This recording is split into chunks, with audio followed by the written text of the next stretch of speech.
Ei pessoal, eu sou Patrícia Neri, astróloga, taróloga, numeróloga e administradora do site Astrolume. Tô aqui pra gente conversar sobre essa semana que vai do dia 1º ao dia 7 de novembro, em que a gente tem lua nova no signo de Escorpião, que mexerá com a quadratura Saturno-Urano, né? O Saturno lá em Aquário, Urano ainda retrógrado lá no signo de Touro, já que a lua nova ocorrerá no signo fixo de Escorpião, né? Então ela mexe aí em quadratura com os outros signos fixos e por acaso, não por acaso, mexe com essa quadratura aí que é o pano de fundo de 2021 todo, né? E que ainda dá, no início de 2022 a gente ainda tem ela bem aí forte, se anunciando pra gente. E aí essa lua nova, ela traz esse assunto pra gente, né? Então, pra gente poder realmente fazer as mudanças necessárias, quebrar os paradigmas que tem que ser quebrados.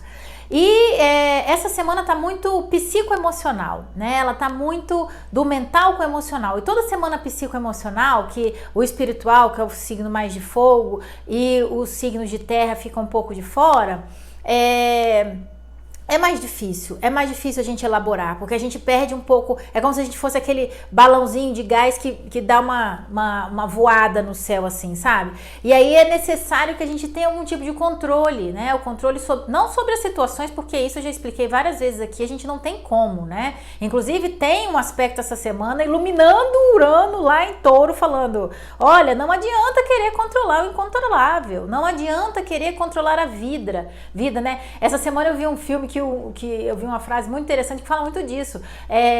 Faça Deus rir, diga a ele que você tem planos. Ou seja, você pode planejar, mas quem garante que isso vai realmente acontecer, né? Ou mesmo aqueles momentos em que a gente cria uma expectativa sobre algo muito grande e de repente a gente tem uma quebra de expectativa sobre a situação. E a gente quer porque quer remendar aquilo, voltar aquilo ao que era antes e não dá. Não tem condições. A gente tem que viver a partir daquele momento de terremoto que pode ter acontecido, porque Urano e Saturno é bem isso, é o terremoto, né? Revolve as terras, vamos dizer assim, fixas de Touro e as convicções de Aquário. Mexe muito com isso, cria um terremoto com relação a isso. Nem sempre o que você teve convicção a vida inteira é realmente aquilo, e nem sempre o que você teve como estável a vida inteira vai ser estável até o fim da sua vida. Então é muito esse choque de realidade. Acorda, Alice, né? Um despertar.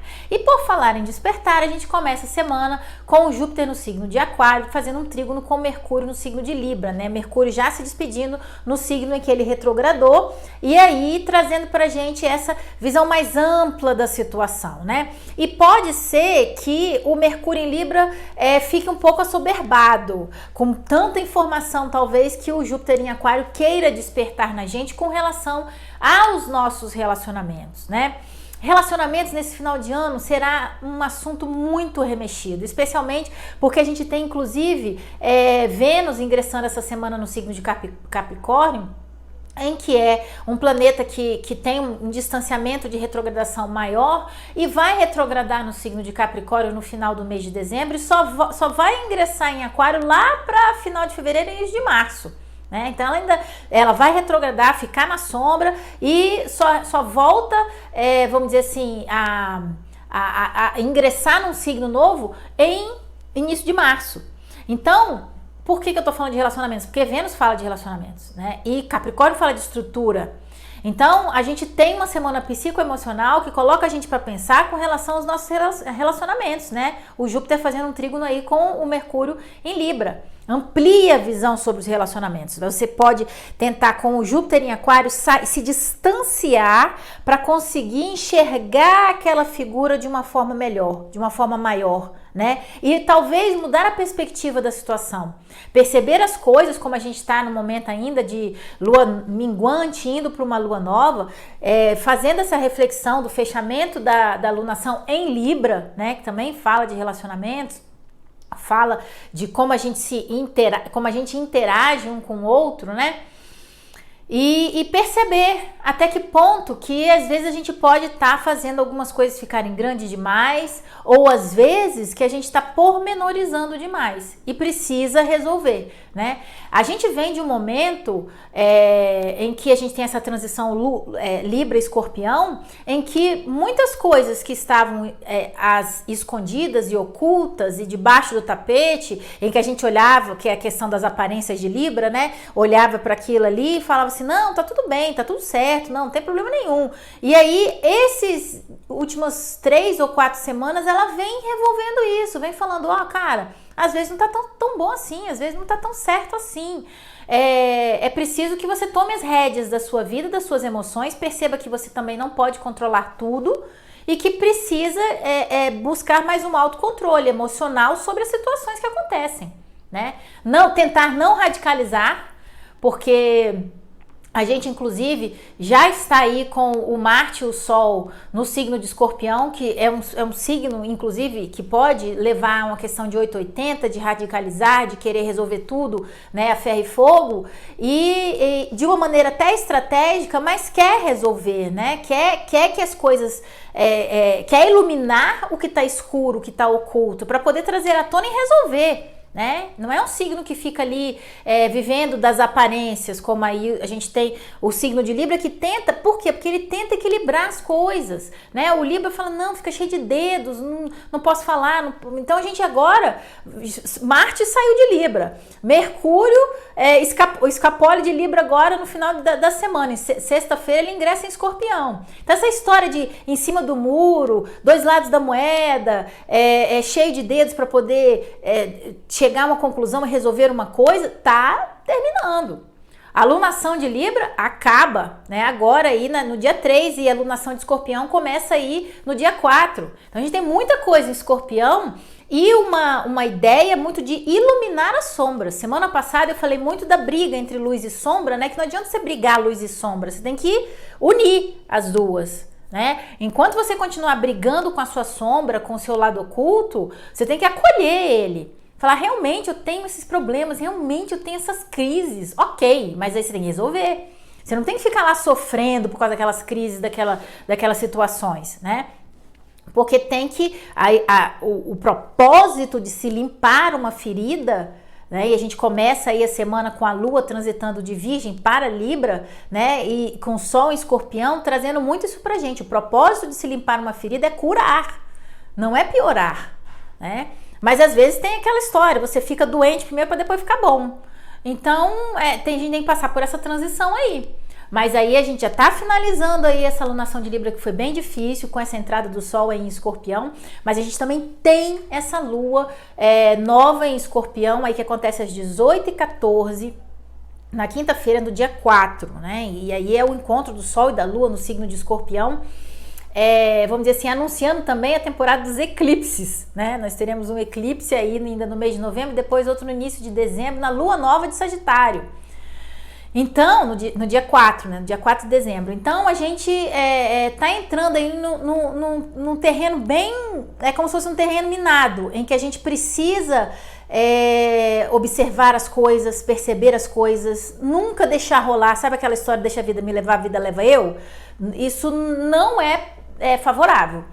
O ideal é que a gente tenha aí um certo controle da situação, da nossa posição diante das situações, né? Porque senão a gente pode a qualquer momento, isso está triglicerina pura, esses 29 dias aí até o próximo eclipse, até o eclipse lá do dia, a lua nova do eclipse lá de 4 de dezembro, as situações são muito tensas. A gente tem Sol, Lua fazendo conjunção Escorpião em uma oposição direta ao signo de Touro e ao planeta Urano, que está retrógrado ainda lá no signo de Touro, né? Então é aquela coisa, o Sol e a Lua, essa Lua nova, ilumina essa ideia uraniana de revolver as terras fixas, né? De revolucionar, de mudar. Criará provavelmente uma urgência, porque a gente está chegando no final do ano, de mudança, né? O que eu não mudei até agora eu preciso mudar. E traz essa consciência de que se não mudar, a gente perde a estabilidade. Porque o signo de Touro é o signo que busca a estabilidade. Então, Urano em Touro, ele vamos dizer assim, a meta dele é mudar as coisas para se manter as coisas. É como se você tivesse que, por exemplo, num relacionamento, homem e mulher, por exemplo, afetivo, num casamento, às vezes mudar uma atitude, né, mudar uma forma de ser para conseguir manter o casamento. Ou mudar alguma coisa na base daquele casamento, na estrutura daquele casamento que se achava imutável, para se manter o casamento.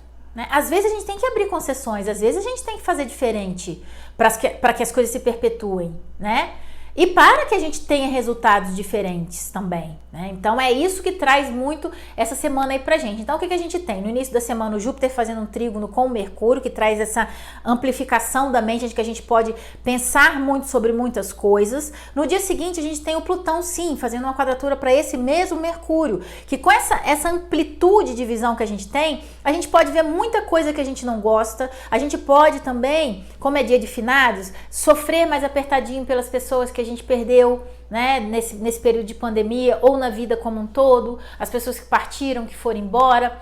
Então a gente tem que tentar manter aí esse otimismo e esse entusiasmo, essa alegria que talvez o Júpiter traga pra gente aí nesse trígono com Mercúrio. Manter uma mente, talvez não otimista, entusiasmado, claro, né, mas mais positiva, né? Entendendo que existem coisas que são cíclicas, né, que tem começo, meio e fim. Que nessa quadratura de Plutão com Mercúrio é mais difícil de se compreender isso cognitivamente, né? A gente tem uma resistência à compreensão dos ciclos da vida, né? Que as coisas mudam e que as coisas não são estáveis para sempre e que, às vezes, algumas chacoalhadas são importantes para a gente poder se acordar, né? Então esse início de semana é um despertar profundo dentro de uma lua ainda minguante, que leva a gente a uma reflexão muito forte. Então a cabeça pode ficar meio a mil aí, e dentro da minha perspectiva pessoal, quando a mente fica muito agitada, a gente se sente cansado, a gente vem de uma quadratura Sol-Saturno, né? Então a gente provavelmente vai ter o início de semana aí meio cansado, porque a gente tá com a cabeça mil, pensando mil coisas, né? Tentando resolver mil coisas na cabeça, mil enigmas, mil coisas que vêm, mil coisas que eu quero descobrir, que eu quero entender, que eu quero compreender, que eu tenho curiosidade para poder saber como que faz, como que é, por que aconteceu, né? Talvez até questionamentos, crises existenciais pessoais, né? De você querer saber onde estou, para onde vou, quem sou, né? Então essas coisas todas cansam muito. Por isso que eu falei que é uma semana psicoemocional, e quando a gente tem uma semana psicoemocional que mexe muito com a mente e com o nosso coração, a gente tem que ter um pé em algum lugar na terra, para a gente poder se ancorar e não pirar. Então aquela escola, né? Respire, inspire, respire, não pire, mais ou menos por aí. E aí a gente tem na quinta-feira a lua nova, né? O Sol se encontrando com a lua no signo de Escorpião às 18h14. E nesse mesmo dia a gente tem tanto a lua fazendo uma quadratura para Saturno em oposição para Urano, como o Sol também fazendo oposição exata para Urano no final do dia, né? Nesse dia da lua nova. E mexe com essa quadratura Saturno-Urano e traz pra gente essa urgência da mudança. Permanecer do jeito que está não pode ficar, né? Então, por exemplo, se a gente se percebe muito para baixo, ou às vezes até muito otimista e tal, tipo assim, os extremos precisam chegar numa harmonia, quem tá muito parado tem que movimentar, quem tá muito movimentado tem que dar uma desacelerada, porque senão atropela, né? Então é um movimento que vai torcer a gente, que me lembra muito aquela frase, né? O que a vida estica, puxa, mas o que ela quer da gente é coragem para mudar, coragem para fazer diferente, coragem para sair do buraco, coragem para poder entender que algumas coisas acontecem na vida da gente pra gente melhorar mesmo, mas de primeiro, né? Porque o Urano faz muito isso, né? Essa alunação vai trazer muito isso pra gente. De primeiro dá um susto, fala, nossa, que tapa que eu levei na cara agora, mas isso é para você mudar, para as pessoas mudarem, para elas saírem daquele lugar comum, para eles saírem da zona de conforto, né? E ir para um patamar mais elevado. Mas o caminho, a transição é difícil, é complicada, né? A gente tem duas mudanças aí de energia, que é Vênus ingressando no signo de Capricórnio, que traz pra gente uma questão aí financeira até positiva. Ela vai retrogradar no signo de Capricórnio, vai trazer também reflexões sobre as questões estruturais dos relacionamentos, né? E traz também muito comprometimento com as pessoas que a gente ama. E aí o Mercúrio ingressando no signo de Escorpião, que também fica com a mente meio obcecada às vezes com algumas coisas, mas é extremamente investigativo, perceptivo, é um signo de água que sente tudo por uma pequena plena percepção das coisas que acontecem no exterior, já entendeu o que está acontecendo, né? E depois a gente tem no final de semana Vênus fazendo um sexto belíssimo com Mercúrio, os dois recém-ingressos nos seus signos, né? Vênus em Capricórnio e Mercúrio no signo de Escorpião, trazendo pra gente aí um bálsamo pro final de semana pra gente poder ter mais tranquilidade, pra gente poder trocar umas ideias, tá bom? Um beijo, boa semana pra todos vocês, curte aí o canal, se inscreve e eu tô sempre por aí. Tchau, tchau.